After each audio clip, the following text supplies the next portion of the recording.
टूनी बचपन। एक गांव में एक गरीब किसान रहता था। उसका नाम था गोपाल। वह गांव के जमींदार के खेत में काम करके अपना घर चलाता था। उसके परिवार में एक बीवी और 2 छोटे बच्चे थे। खेती के काम से मिलने वाली मजदूरी में वो जैसे तैसे अपना गुजारा करता था। गोपाल के घर के हालात पहले से ही ऐसे नहीं थे। गोपाल का खुद का भी एक खेत था जिससे उसे अच्छे पैसे मिल रहे थे।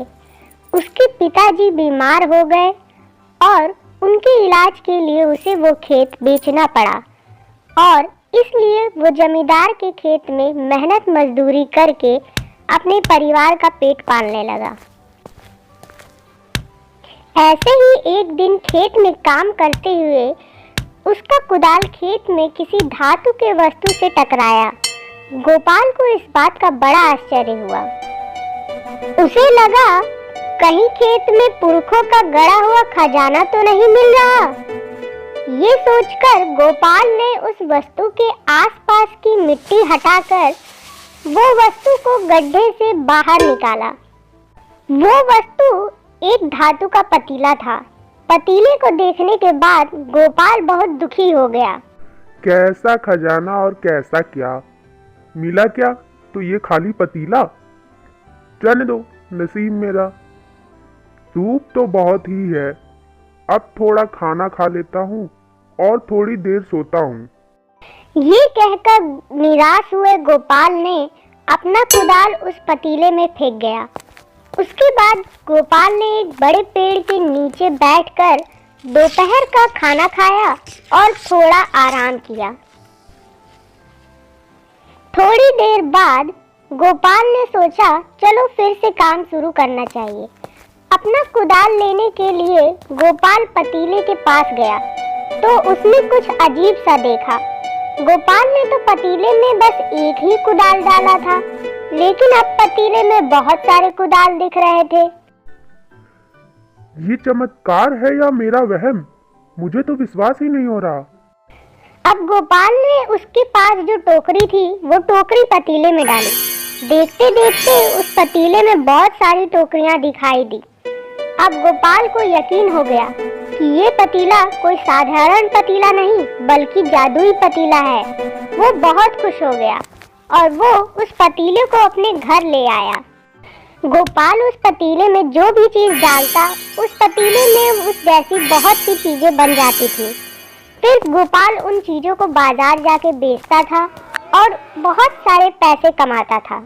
ऐसे करते करते गोपाल बहुत अमीर हो गया। फिर गोपाल ने कुछ गहने भी खरीद लिए और उसने जब वो गहने पतीले में डाले उसे बहुत सारे गहने मिल गए। गोपाल ने वो ज्यादा मिले हुए गहने बाजार में जाकर बेच दिए। अब गोपाल और भी अमीर हो गया। गोपाल का पड़ोसी था मोहन।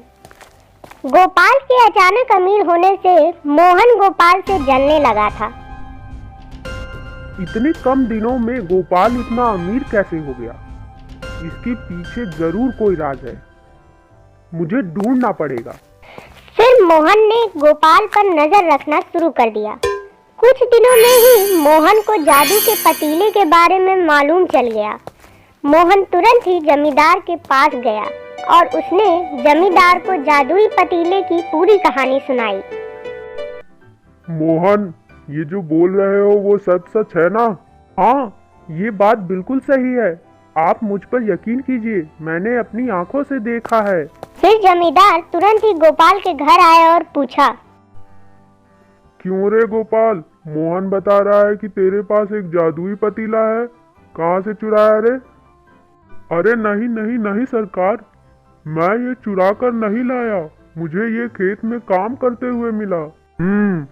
अगर ये तुझे खेत में काम करते हुए मिला है तो ये पतीला मुझे मिलना चाहिए, क्योंकि वो जमीन मेरी है। ला दे वो पतीला, मैं उस जादुई पतीले को अपने पास रखूंगा। गोपाल बहुत गिड़गिड़ाया, लेकिन जमींदार उसकी एक भी बात सुनने को राजी नहीं थे। जमींदार ने वो जादुई पतीला लिया और वे अपने घर चले गए।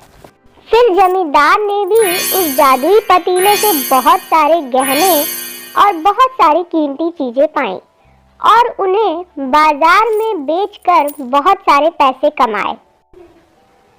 अब ये बातें राजा तक पहुंची तो राजा ने तुरंत ही अपने सैनिक जमींदार के घर भेजे और वो सैनिक वो जादुई पतीला जमींदार से जबरदस्ती लेकर राजमहल पहुंचे।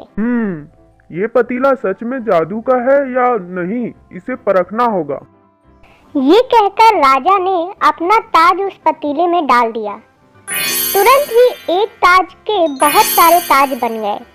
इतने सारे ताज देखकर राजा खुश हो गया तो राजा ने भी उस जादुई पतीले की मदद से बहुत सारे गहने और पैसे कमाकर अपना खजाना भर लिया। ये जादुई पतीला है, इसमें कोई संदेह नहीं, लेकिन पतीले के अंदर क्या होता है जिससे चीजें 2 गुना से भी अधिक मात्रा में प्राप्त होती हैं, ये देखना होगा। मैं खुद उस पतीले के अंदर जाकर देखता हूँ। राजा उस पतीले में उतर गया, लेकिन वो एक बात भूल गया कि उस पतीले में जो भी रखा जाता वो दुगने से भी अधिक मात्रा में पाया जाता। जैसे ही राजा पतीले के अंदर गया, उसी वक्त जादुई पतीले से बहुत सारे एक जैसे राजा बाहर निकल आए। बाहर आते ही सब राजाओं में सिंहासन के लिए झगड़ा शुरू हो गया। मैं इस राज्य का असली राजा हूँ और तुम सब इस पतीले के जादू से बने राजा हो, इसलिए सिंहासन पर तुम्हारा किसी का भी हक नहीं है। मैं असली राजा हूँ, मैं बैठूंगा सिंहासन पर, तुम नहीं, मैं असली राजा हूँ। सुनो सब लोग, सिंहासन पर कौन बैठेगा इसका निर्णय हमारे बीच के युद्ध के बाद ही होगा। चलो तैयार हो जाओ। फिर देखते ही देखते सभी राजाओं में लड़ाई छिड़ गई और इस घमासान लड़ाई में सब राजाओं ने एक दूसरे को मार दिया। लड़ाई में राज्य का असली राजा भी मारा गया और केवल इतना ही नहीं, इस लड़ाई में राजाओं के साथ जादुई पतीला भी टूटकर नष्ट हो गया। जल्दी ही ये खबर जमींदार और गोपाल दोनों को पता चली। हमने जादुई पतीले से सिर्फ लाभ लिया, परंतु राजा जी ने उस जादुई पतीले की अनावश्यक चिकित्सा की। कभी कभी बहुत ज्यादा चिकित्सा भी विनाश का कारण बनती है। गोपाल फिर से अपने खेत में काम करने लग गया। इस कहानी से हमें सीख मिलती है कि जिंदगी में मेहनत से भागकर कभी फायदा नहीं होता, हमेशा नुकसान ही होता है।